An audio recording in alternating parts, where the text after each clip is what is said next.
are talking about Abraham Lincoln, and we're looking at page 90 and 91 today.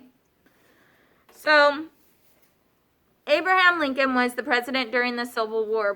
We kind of talked about him just a little bit last week. And when we read about in the biographical dictionary, we read some information about him.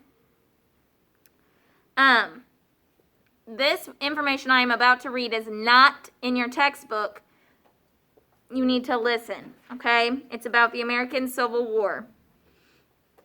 The northern states in the north of the southern states, the south, had many differences in lifestyles and beliefs that resulted in disagreements. The agricultural economy of the South, with large plantations, required much manual labor to operate efficiently, and slaves provided cheap labor. I talked to you guys about that last week. Remember? So what's that saying is their crops that they grew, they had these big plantations and big harvests that they needed to bring in. They didn't have the tools and the stuff to do it, so they had slaves as cheap forced labor. These hiccups are killing me. That was in the South, okay? So that was the main disagreement between the South and the North that resulted in the Civil War. Although only 1/4 of Southerners owned slaves, many were in favor of slavery. So only 1/4, we've been talking about a lot about fractions.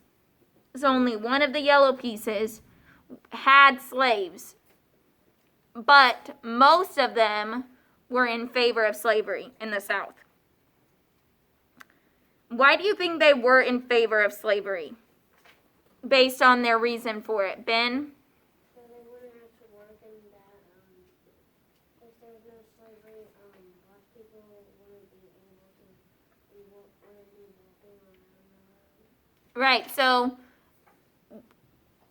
pretty much, but like a main way to put that is that it talks about their economy, right? That's their money.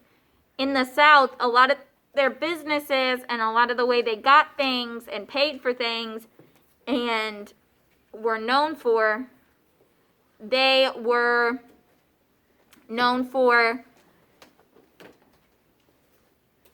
that's how their economy grew. That's how their cities grew.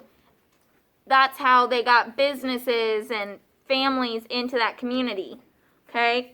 So they were thinking if we don't have slavery, we're not going to have these things anymore. Okay?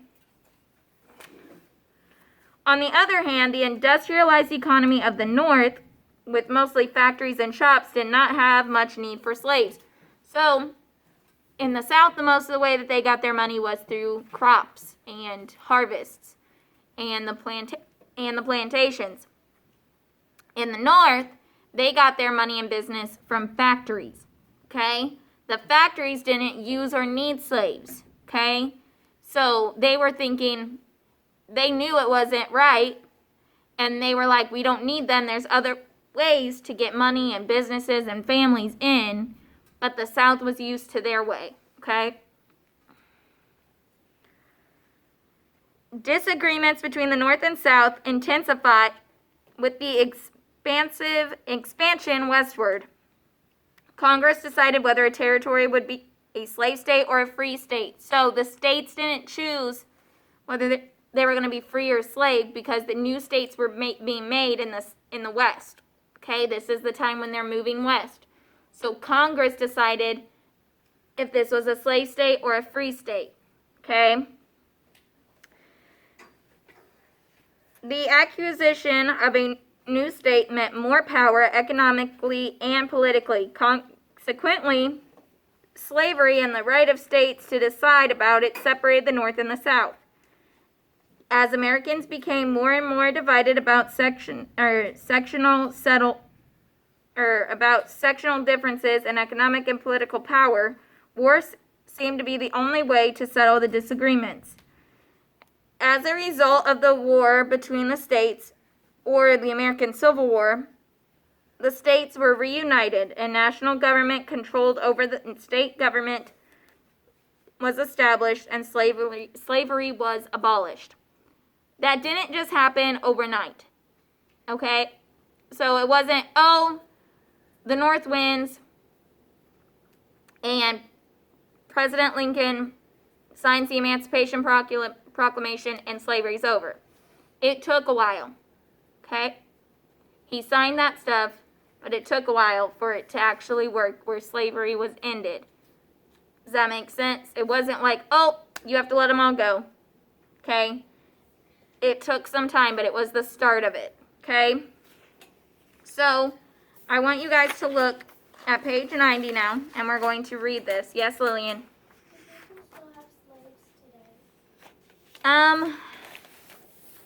Definitely not in America and in most of Europe. The only place that I could see is... Alright, so on page 90, the darkest time. This is going to be some information from the Civil War era, okay? Era means time period. In the year 1861, when Abraham Lincoln was president, our country began the most terrible war of its history. Every other war that we have ever entered has been against another country. But this time, states that were part of the same country fought against each other. This terrible conflict was called the War Between the States, or the American Civil War. Problems began because the people of the North and the people of the South lived in different ways. They believed different things, and each side thought the other was wrong. They tried to take care of their differences in peaceful ways, but the problems were too serious. To some people, war seemed to be the only solution. No other war in United States history has created such bitterness. Sometimes even brothers sincerely believed differently from each other and fought on opposite sides of the same battle. The war between the states tore apart families and friends. It was one of the darkest times in our nation's history. Abraham Lincoln was the man the Lord gave us to lead our country through this bleak time. Bleak means like scary, sad, devastating, all of those words kind of in one. Okay? That's kind of what the word bleak means. He had patience, compassion, a gentle sense of humor, and a real love for his country. After years of toil and heartache, he led the nation to the end of the war. How thankful Mr. Lincoln was then, but only 5 days later the president was shot and killed. He did not live to see his beloved states become one strong nation again. When President Lincoln died, many people in the North and South, and some people in the South, grieved over his death. Today, people in both the North and the South remember him as one of the greatest presidents this country has ever had. He guided our nation through the darkest time, and in the end, he brought it to a better light. Yes, Ben? I was in a fact that when Abraham Lincoln when he wasn't president. The fathers would sometimes have their sons fight on different sides because he believed that if one side won, at least he would still have one of his sons. Does that make sense? Because he was like, almost every man had to go into battle. So he was thinking, if I'm going to lose my sons, I want to have an option of at least still having one. And so it was really hard because whole families were being torn apart. And what if you had family in the North and family in the South? Cousins could be fighting against each other, brothers, uncles, things like that. You could be fighting against a relative. Okay? Yes, Bella? My brother was in the Marines, and I would always worry that he might get hurt, but he was able to not get hurt, but I would always pray to make sure that he would. Yep. It's scary, isn't it? All right, so go ahead and get out your workbooks. And you guys are going to be turning to page 35.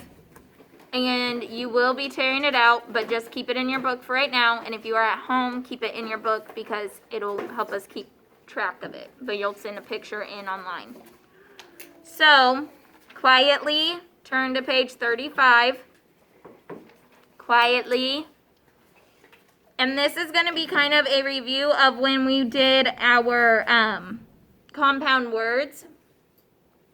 Okay? So it says to divide compound words between two base words, the primary accent is in the first base word. So it says you need to rewrite each compound word and place a dot between the syllables.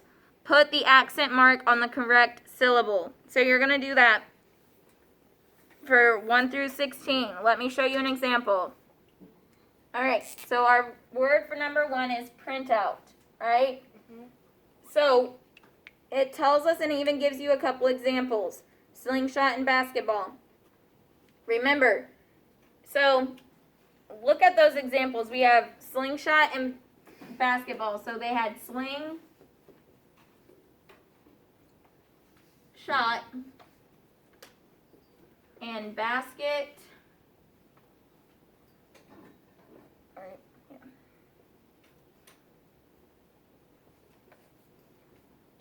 Okay, both of these are compound words, okay?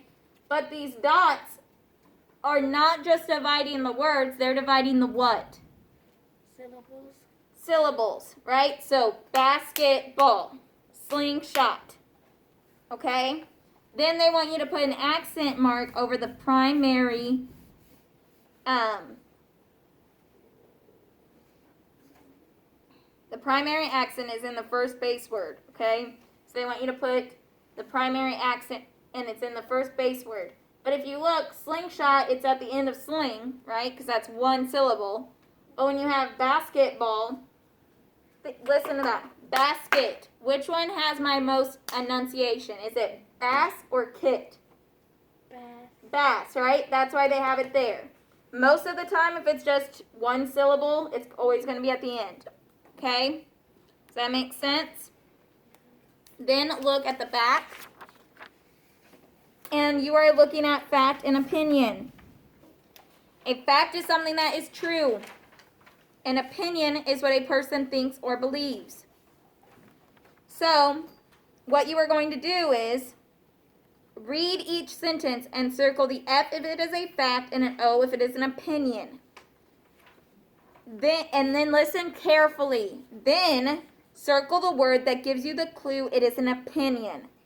So, if you look at something and you say, oh, that's an opinion, you have to circle the word that told you. So let's look at our example in blue of the opinion up at the top in that picture. It says, example, he was the best detective in the country. That is an opinion, right? And what word told us that it was an opinion was best. They circled it, right? You can't prove that we're the best detective. Even if there is evidence, then you would say he had the highest record, right? That can be proven. But to say he's the best detective is an opinion because of that word best, okay? So, you guys know what to do on the front and on the back. What questions do you have?